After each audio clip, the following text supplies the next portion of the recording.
Hi and welcome back to the latest episode of One Coffee with MCM. Today we are sitting here with a very special guest, Prof.Jens Paschmann, the latest addition to the Marketing Center Münster. Thank you so much for being here. Thank you so much for having me. It's a great format and I'm very happy to be invited to also contribute in a way, hopefully. Of course, thank you so much. Okay, then we can just dive right into the questions. In a nutshell, for the students who might not know you, who are you and how did you end up here at the Marketing Center? I mean, that's already a big question, but of course I'm trying to give you some information about that one. So my name is Jens Paschmann. I've studied psychology in Münster, so both in the bachelor's program and in the master's program. And I always had an interest in business and also in technology. And then I learned that actually marketing is a great application area for psychology, right? Because psychology is about understanding people, how they think, how they feel. And of course, it's very interesting to study that in the context of products, of services, how people engage with technology. So I think actually I never really left psychology, right? But I made it to new context, which is markets. And I think we can talk more about my research interests and stuff I do afterward. But I've done my PhD at University of Cologne in marketing under the supervision of Franziska Völkner, who has a consumer behavior chair. And then I was appointed by University of Münster, which was actually a very joyful event for myself because it's like returning to a place you like, right? And such a great university. Yeah, and I'm very happy to be back. Oh, perfect. I mean, that sounds so interesting. I have so many questions in my head already that I want to ask you about. Okay. First of all, we are sitting here at the roestbar Café in Münster. Why did you choose this place?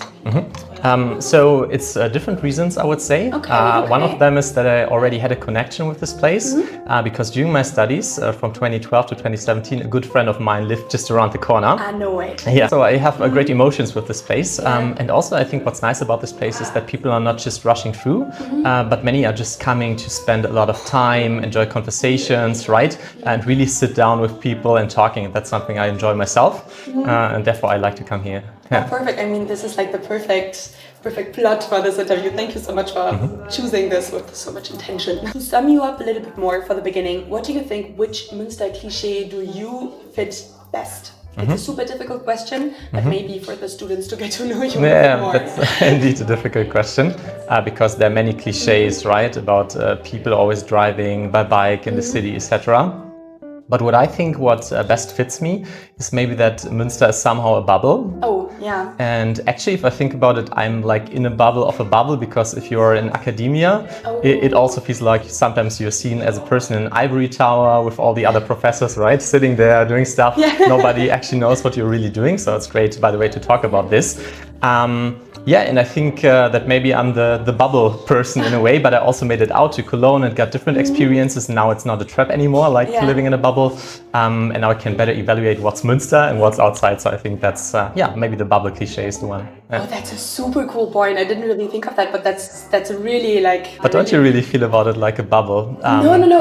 You do? I 1000% agree, and I think all my peers and me, we say the same, but applying that bubble concept to your job is something I didn't think of. That's super. Let's dive a bit deeper into your academic beginning. You already mentioned that you studied psychology at first and then switched kind of to the business marketing side. Where do you see the most exciting intersections today? For me, it's definitely technology. This is why I've also chosen technology as my research focus. And it's also the nicest application area for psychology, I think, because I think there's a lot of psychological processes involved. Whenever you think about AI, which is somehow mimicking also humans, when do we decide to use it? When do we refuse to use it? Actually, when I started, it was about quite different technologies, right? It was in 2018, so it was more about mobile apps. And many people have been struggling with how to create engagement, right? So there's so many apps outside. So what can we do actually to get people engaged? So my first research project was about mobile app gamification, which is about adding game elements to non-game context. We all know games, right? Yes, they can be addictive in a way. And then people thought about, okay, there's so much competition. How can we make our own app more engaging, right? And that's where I saw a nice application area. And then we got a big data set from an app from Hamburg. And that is how I started to analyze big data sets and got into econometric modeling. That's super cool. So this is kind of your path, how it all evolved. Exactly. But I have to also admit that in particular this format is for students. That somehow sometimes opportunities show up randomly, right? It's not like I always had this plan and then it realized in a way, but opportunities just showed up. Okay. To be honest, like hearing this from you feels kind of refreshing, because I feel like sometimes, I mean, of course, you know it, you've been a student yourself, but it always seems like that everybody who actually like achieved something had it all figured out from the beginning. So it's nice to hear that it kind of just sometimes just happens. I didn't even know there's a job outside that is exactly at this intersection of these areas. And then, I don't know, by dropping emails to people after my studies in Cologne, but also at other universities. And then there was an opportunity. I came in and then I realized, okay, I can do the stuff I like to do here. Yeah. And it's actually about this intersection I like. So it, realized randomly, I would say, in a way. Oh, that's super inspiring. So maybe we can all take home from that today. I hope so. Yeah. So you mentioned kind of your process. We got a really fun question from a student. Okay. If you ran into your old bachelor self on Schlossplatz, what would you tell him and what would he ask you back? We're getting really philosophical in the beginning. I hope you don't mind. That's a very hard question. Yeah. So one of the things I would mention is don't worry too much about the pathway, because I think it always feels like everyone has a plan, right? And you're the only person who does not have a plan, what you want to do, right?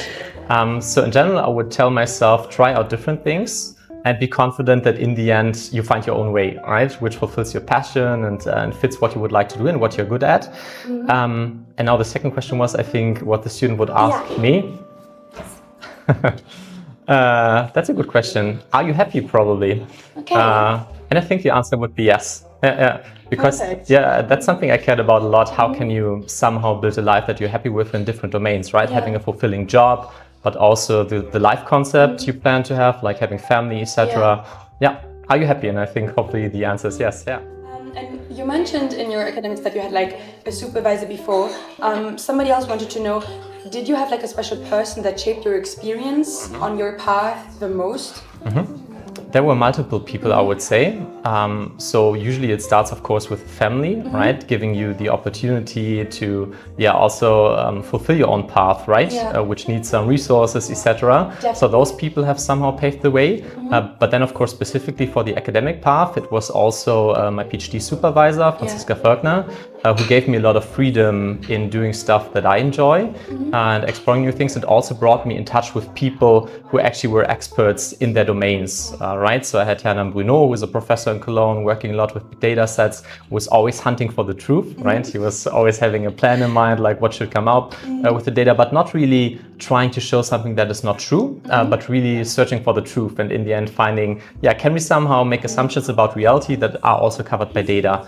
And then there was a third person, I would say, which is a professor in Sydney, whom I also visited, Harald van Herde. He's quite prominent, I would say, in our field because he was also the first non-European editor of the Journal of Marketing, which is the flagship journal of our field. And of course, he could provide a lot of feedback, and also had a life model that I found inspirational for myself, right? Because it's not only about people being great in their jobs, but for me it was also about, can I somehow build up a life that is in line with what I want to have, right?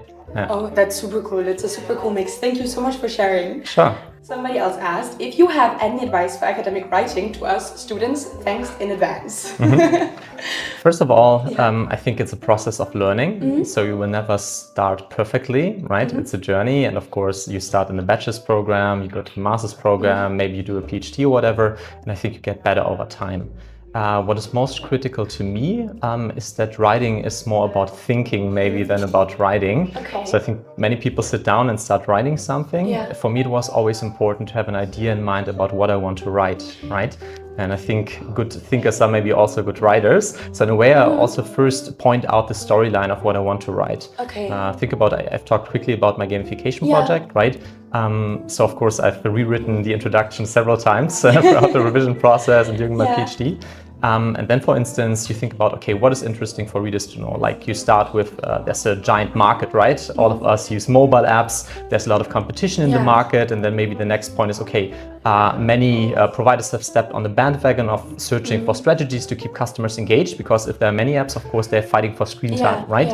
Once they're fighting for screen time, they're looking for different strategies. One could be gamification, but you could, for instance, also give monetary incentives or something, right? So in the end, there are multiple opportunities that providers can follow. And the question now is, which one is effective, right? So that, for instance, would be very broad and of course not perfect. I've just done that from scratch, but storyline of how you could start the introduction and then you fill it with content, right?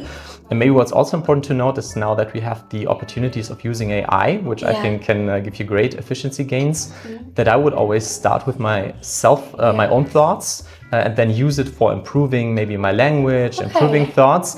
But if you start with it already and you get the storyline from the AI, in a way it's already written, right? Then you can still tweak it a bit. But I think it's better to start yourself and then tweak it with the AI and maybe use it a bit, right? Okay, this is good advice. I'm gonna take this home for my thesis. That's great. That's so thank you so much. Which technology do you think will change marketing the most in the next couple of years? I think with AI, you're already on the right path. That is also my prediction that this is going to change marketing most. And it's going to change our all life areas most, I think. In particular, I think about agentic AI when it comes to marketing. So systems that does stuff by itself. For example, think about companies. I think many companies already use agentic AI systems that interact with customers, right? Think about chatbots, negotiation tools, buying tools, etc. So companies have done a lot of stuff to replace humans by AI in a way. So certain parts of the customer journey are not done by humans anymore from the firm side. I think what's interesting now is that it happens also to consumers, right? So you can set up your own agent that maybe does stuff for you, right? It interacts with firms. And in the end, then you have agents of firms interacting with agents of consumers, right? And everything we learned about human behavior and consumer behavior, the question now is it really still applicable, right? All of these processes about irrationality, maybe sometimes rationality, it depends a bit. Is that still applicable to a context where AI meets AI and not a firm meets a consumer? And I think that's very interesting. And I think there's a high likelihood that in the end this is going to happen, right? Because there's, both sides would want to have it because firms can save a lot of time and also consumers can save a lot of time, right? If you're looking for a product and your agent interacts, it does everything for you, right? That's quite convenient. But I also think it's still important to have some touch points yourself with a company, right? That's what marketing and branding is about. So of course, everything that is hedonic and not just utilitarian, I think should be done by customers themselves. Thank you. That's a very interesting point of view. Thanks for sharing. Adding kind of onto that area, do you think there's like a prominent AI skill that every marketing student should know for the next couple of years? I thought about that a lot when setting up my courses also for Münster. And I think it's really about understanding what the AI does, right? Because it's so easy to get output. You just write something, a small query, and then you get lots of output. And in the end, I think once you understand it, you can really evaluate if that's valuable and if that is true. Because the AI is always saying it's thinking, right? But actually, it's a prediction of words. It's always predicting the next most likely word. And therefore, I think like we need this evaluation level that only humans can do in a way, right? Thinking about, is this true? Does it fit the context? Should we do it, right? Is it ethical? Is it moral, etc.? And I think this is where humans still need to act. And therefore, I think understanding AI and also evaluating AI output. And I'm not talking about understanding the full math, but the general concept about how it is working. Oh, thank you. That's also another very interesting aspect. Thank you so much. So the next question is also on AI. I'm reading the news. There's a lot about data centers and their energy consumption. In your perspective, how compatible are AI and sustainability? That's a very important question. I think in a way they are in competition. Because whenever you ask something, it runs on a server, right? And I think you don't really, as a consumer, feel that energy consumption in a natural way. Because whenever, I don't know, you walk into a room, you switch on the light, right? You realize, okay, there's energy flowing in a way. And maybe then you switch it off once you don't need it. And here it's like, it feels really convenient to just ask about everything, right? Just random stuff. Which coffee should I choose? By the way, what is the perfect amount of milligrams of caffeine and stuff, right? You can ask about everything, actually. But I think it's very important to think about the ecological footprint that we leave. And I know also some statistics that, of course, there are big data centers. I think, meanwhile, AI is already consuming around 1.5% of the energy. And of course, in some locations that concentrated, I think Ireland, for example, where they have big data servers in place, it's, I think, reaching 20% or something, right? So that's really huge amounts of the overall energy that we consume. So whenever or before typing something, asking something, I think we have to ask about the value we assume that we get from it, right? And I think this is not happening at the moment, so people need to be aware of the amount of energy it consumes. At the same time, I think it's getting more efficient over time, right? The more people ask, like it has bigger training data sets, can easier retrieve information, so it's also getting a bit of more efficient. but that does not harm what I said before. So I think we have to think about it. At the same time, I think we cannot stop it, right? There will always be some use of AI, but as individuals, I think we have some obligation to really make sure we use it for good purposes whenever it creates value for us. And I don't want to greenwash, right? No, of because course. Companies can always do that, but I think like it's horrible the amount of energy that is consumed, and we have to think about how to reduce it. Of course, we need to also think about renewable energies that can be used, etc. Yeah. Do you think that could be something that's happening? That like data centers are one day powered by mostly renewable energies? I mean, that would be a bit more into the future, I assume. But I don't know what's happening at the moment, but I think that also some data servers are in deserts, and I think there, of course, they can use a lot of sun energy, right? And then maybe it's, I don't know, the percentage of energy being renewable, but I think those are great ways to go for the future. True, that would be a dream. Then to kind of lighten up the mood after a realistic topic, we got a really fun question. Okay. If there was an AI named after yourself, how would Paschmann GPT introduce itself? I think this is a great question. So it's something that is trained on myself of how I would respond. Okay, that's the way I understood it. If you had like a chatbot and a student would have a question, how would you say, "Hi, I'm Paschmann GPT"? What would be your opening kind of? Maybe, "Hi, I'm Paschmann GPT." I hope to find good answers to your questions. I will help you understand humans. I can also help you translate data into insights, maybe. But I will never give you perfect answers, but give you something to think about, right? Okay, and that's also what I try to do in my lectures, right? To give students something to think about, like knowledge is, I don't know, there's so much knowledge outside, and I just want to stimulate thought, and whenever someone finds something interesting, they can go into more depth by themselves, I think. Yeah. I mean, your lectures sound like great fun, like everybody who's thinking about electives, maybe looking forward to the marketing modules, I don't know. Maybe you will Sounds great. Get some new fans over here. I hope so. Okay, we already talked about gamification before, but of course we want to know more. First of all, what does customer engagement really mean for you in research, and why is it not enough anymore to just simply have a good product and wait for the customers to come? Yeah, that's a very good question, and I think that has changed over time historically. So first of all, marketing was always about how can we make people buy products in the first place years ago, right? And I think that has changed a lot. And many companies are not thinking so much about how to get a place in the shelf, but more about how to get the screen time of consumers. Yeah. And I think one reason is also that we are moving to digital, right? So most of the services are digital. Think about Spotify, Netflix, or think about maybe Spotify compared to Apple Music. They're kind of offering the same service, right? So in the end, you cannot really convince people by the product. Because you get the same songs actually, but it's by the experience, okay? And engagement is about, I don't know, stuff like writing reviews, sharing stuff with friends, going to a mobile app. It's about consuming a lot of content, etc. So there's so many ways to engage, and we want to get the time of people. So that's a great branding and customer experience they get then, right, from it. And that's why I think that customer engagement is getting so important. Okay, thank you so much. You mentioned Spotify and Apple Music as examples before. Do you have like a favorite example of a brand that does customer engagement nowadays, in your opinion, really well? So I think maybe we can already stay with Spotify, because I feel it's a great example that I'm also using a lot and engaging with. So it's not about just listening to music, right? It's about discovering stuff. And they have a nice algorithm, so you always get into something that is new, but still in line with your preferences, right? And I think that's a great way of personalization. What also comes to my mind is the Spotify Wrapped, right? So at the end of each year, you get an overview of who you are, right? That's also a way of self-discovery, because I didn't even know, like, what is my music taste, and then you get to do it. And then also people start sharing it with their friends, right? So actually people do the marketing for Spotify by themselves, and I think that's a great way of creating engagement. And also, there's social interaction, good feelings for consumers. So I think all things that are good in terms of customer engagement and customer experience are fulfilled by Spotify, I think. Thank you for sharing. Another of your research points is causal inference, right?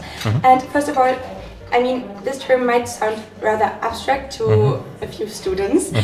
Can you maybe briefly explain why the classic sentence we've all heard before a dozen times in our lectures, correlation doesn't equal causation, is so important for making decisions? Yeah, I fully agree. It sounds abstract just hearing the term of causal inference. And by the way, I'm also teaching this in my master's lecture, and I hope that if you ask the students now, they know about it. Because actually we spent one full session on causality and the principles it involves. So first of all, the fact that two things are moving together does not mean that one causes the other. Okay, so think about rain and umbrella, for instance, right? It's not that the umbrella causes the rain, right? So they're associated, so both move together, but it's not causal, right? So actually there are three principles that need to be in place to have causality, right? That's what I also teach in my lecture. So first of all, when one variable moves, the other has to move. So that's the covariation of the two. Then one needs to antecede the other. So one needs to come first. So first the rain, then the umbrella, for instance. And then we need to make sure there are no confounding variables. Okay, so to translate this to a marketing context, think about you run a campaign, right? And then you want to stimulate the revenue, so more people are purchasing your product, right? Once you run the campaign, put a lot of money in it on Instagram, for instance, and then it could be that at the same time maybe a competitor leaves the market, right? And that's the third variable, so a so-called confounder, which in the end leads to more revenue, right? Because your company gets more money, but it's not because of the ad, but it's because the competitor left the market, right? So you need to control and measure also the confounders, or somehow address them with causality methods. Yeah. Oh, for me, that was a very nice example. Thank you. Why do companies often struggle to truly measure what their marketing activities actually achieve, and how can your research kind of help with that?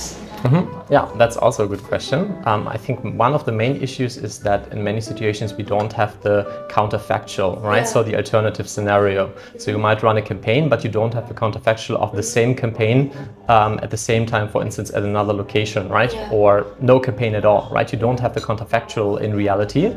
That's a big issue. And in terms of measurement, I think they should focus on measures that are really important for their business model, right? Sometimes it could be so-called customer mindset metrics like awareness, consideration, etc. That's stimulated, of course, by campaigns. But in the end, it's also about revenue, right? And once you made it to marketing, you will learn that in business, many people think about making money, right? Because that's what businesses are about. Also, of course, other things, they also have responsibility, social responsibility, etc. That's very important. But once you enter a business, the ultimate goal also of shareholders in the context will be earning money, right? And then you cannot only think about intermediate steps like stimulating awareness and consideration, because marketing has long time focused just on that, I think, but also think about the value creation, the conversion to purchase, to people really doing something that creates value to your business. Prolonging a subscription, right? Stuff like that depends. Now we are already on to the last segment. We kind of call it that goes fast, right? So. Yeah, that goes really fast. It's called life advice. We also talked about your students before, but summing this up, how should students think about customer engagement and AI when they leave your last lecture? I think it's very important to know that these are powerful tools, and then that in many cases it's about the details, right? So it's not a one-size-fits-all measure, so you just apply it and it's effective, but it's always about the particular context and the details, right? So in research we really try to go deep and uncover many what is called moderators, right? So factors that influence the effectiveness in the end in many cases. And I think it's important they know, like, it's not just like we use it and it's effective, okay? So there are a lot of details both for AI and also for gamification, I would say. The other one is maybe that, I think great power also comes with great responsibility. And it's very important to not go into the route of making it manipulative in a way, right? Because it's exploiting psychological motivation, I think in many cases, particularly gamification, to set it up in a way that is engaging, but also where consumers don't become addicted, right? Or get a feel of when and how can I stop, right? And that's also the responsibility that I think we have as marketers. And I think that's also something students should take from my lectures. So we always have also some ethical discussions, etc. And I hope that also stimulates thought about once they are in business and the industry, like what do I need to think about to do this job in a way that is, also I think sustainable. And now, what do you think, what is your one piece of advice that you want to give to all the students or people listening right now? Your last words. I don't know if I'm in the perfect situation to give a life advice to students, but I can only tell from my own experience. Yes, that would be great. And that adds to something I've said already earlier, that I think it's very important to know that journeys need to unfold and there are lots of opportunities. And I think it's very important to follow your own curiosity. And not just think about, is there the perfect job for what I like to do, right? But give it time, explore different things, don't settle too early. and follow your passions and not follow your anxiety to not earn something if you go for something. I think that's very important. And if you explore broadly, that's maybe also connected, like don't try to optimize your CV too early, like in the first semester, okay, I want to have this job, and then you start just doing this stuff. But really do explorations, follow your passions, and then in a way I'm confident that the journeys are going to unfold similarly to how my journey has unfolded. That's what I hope. Thank you so much. Those are very, very nice, inspirational last words. And this was already our last question. Thank you so much for your time and all the insights that you shared with us. For me, it was super fun to get to know a bit more about your topics. If you guys have any questions or something that you want to tell us, you can always write us a little comment. And thank you so much again for your time and drinking this coffee with us. Thank you very much for the interesting questions. I really enjoyed it. I'm glad to hear. Thank you. Thank you.